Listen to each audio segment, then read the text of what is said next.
But because of the dating methods, they have to push them back beyond the time of Adam. Look what you've got to do to the scriptures when you believe in millions of years. Look what it ends up doing to your theology and your understanding of mankind. It's very, very sad, but you find that belief prevalent with certain theologians.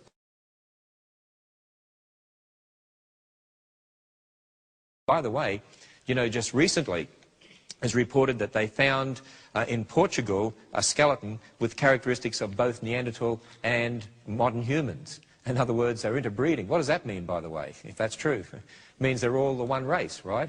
We're all the one kind. Absolutely.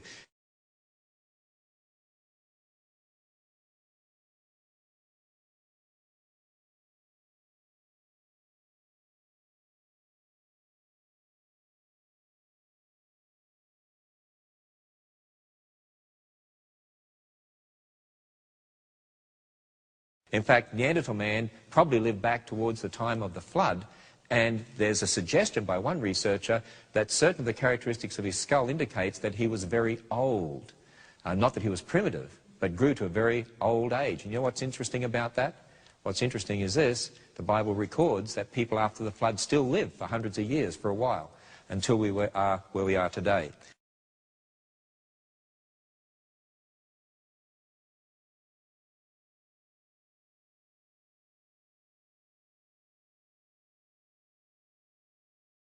Well, you know, when we go through all those things, and when I talk to any particular group about these things, I'm then asked a question.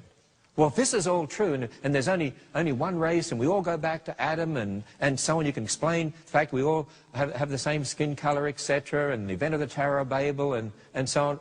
Well, what do you believe about interracial marriage? Now, there's an interesting topic.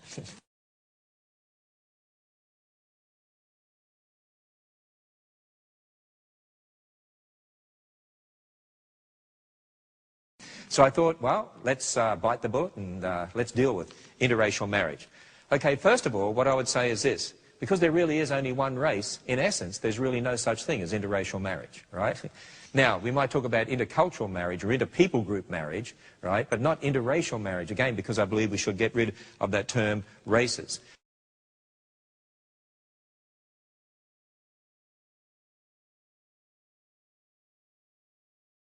But the way I teach my children is this. See, I believe it's so important that we don't take our ideas to the Bible, but we build our thinking from the Bible. And so that's what I want to do. What's the primary importance of marriage anyway? One of the primary importances. According to Malachi 2:15, why did God make one? Because he sought because he sought a godly offspring from your union. In other words, one of the primary importance of marriage is to produce godly offspring. Now, how do you do that? Well, you know, the Bible tells us that in marriage you become one physically and one spiritually, because we're one flesh. Well, the only way to do that is if you obey 2 Corinthians 6 verse 14, which says, "Be ye not unequally yoked together with unbelievers, for what fellowship hath righteousness with unrighteousness, and what communion hath light with darkness?" In other words, as far as marriage is concerned, the Bible makes it very clear that a Christian should marry a Christian.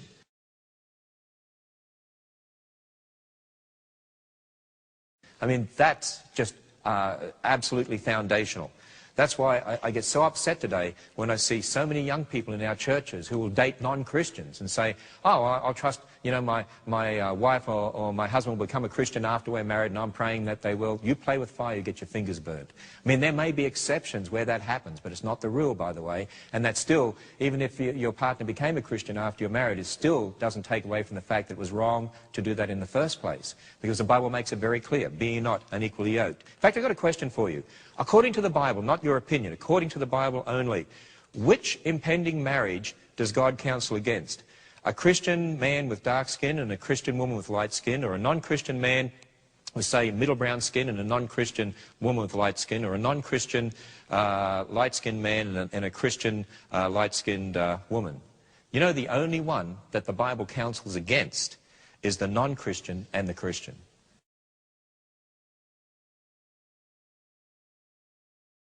That's the only one the Bible counsels. It doesn't talk about someone of dark skin and light skin and almond eye and so on. It's talking about the fact that what marriage is all about. In fact, I do believe there is such a thing as interracial marriage. Do you know what I call real interracial marriage? when a child of the last Adam marries a child of the first Adam. In other words, a regenerate child of the last Adam marries an unregenerate child of the first Adam. When a Christian marries a non-Christian, that's real interracial marriage. And that's the interracial marriage that the Bible clearly speaks against.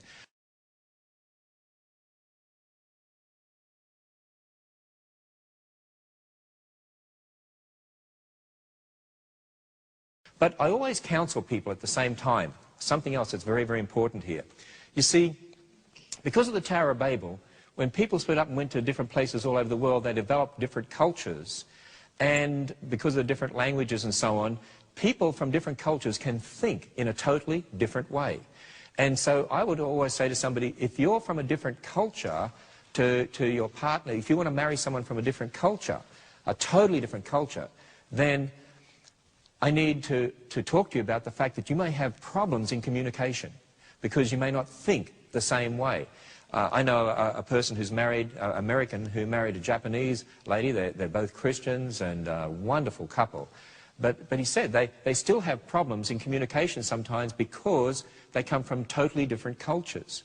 And so we need to understand that. And I would make sure I counsel people about that because, you know, there are many marriages failed because someone married someone else from a different culture and they weren't able to communicate in marriage. So it's very important that you think about that very carefully. And certain mixes can have a cultural stigma in a certain culture, and in different mixes, you know, there's a problem in another culture, and the same for the children. Although ultimately it comes down, it's between you and the Lord. And if your mate's a Christian and you're a Christian, and you believe that God's called you to get married, and you obey the biblical principle of marriage, then there's nothing that I would point to in the Bible that says that you can't do that. Not at all.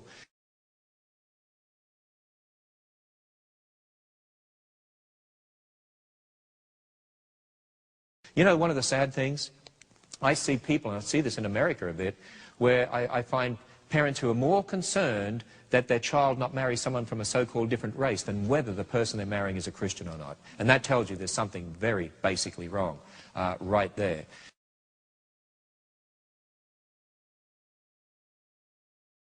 You know, when you think about it, if someone who is of Chinese descent, say, whose parents were born and bred in China, but they come to America, and so the child is born in America. They look Chinese with the physical characteristics, but they're brought up as American in American culture, then what are they? Right? Think about that. American, in essence, in their way of thinking, right? So you see, again, we need to think about these things biblically. Of course, people say to me, wait a minute, even in the Bible, the Israelites were told not to marry people from other cultures. Whoa, wait a minute. That is true, but why? What was the reason given not to marry people from other cultures?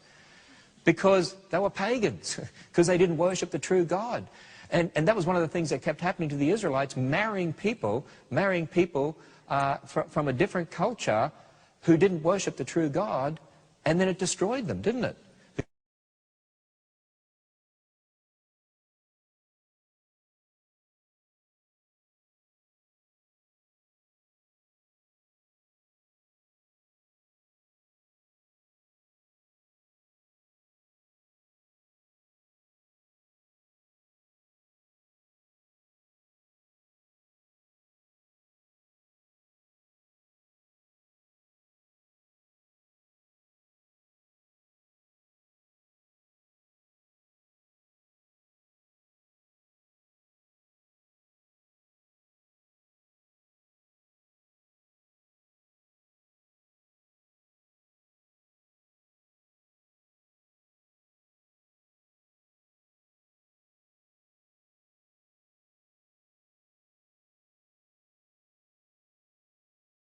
Because it brought their idol worship into that particular culture.